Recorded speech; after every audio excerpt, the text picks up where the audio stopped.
কলকাতা তিলোত্তমা। হ্যাঁ, কীরকম তিলোত্তমা দেখাবো। এইটা ময়দান, এই যে পার্ক স্ট্রিট ময়দান।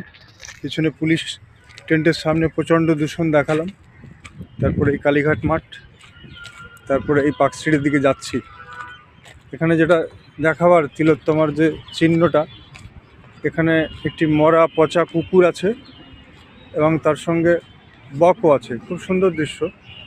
বকটা আগে দেখালাম, তারপরে এটা দেখুন। কলকাতার মেয়র দেখছেন, আশা করি চৌরঙ্গি বিধানসভা কেন্দ্রের বিধায়ক দেখছেন, দক্ষিণ কলকাতার এমপি দেখছেন এবং এলাকার কাউন্সিলরও দেখছেন। কি সুন্দর দৃশ্য।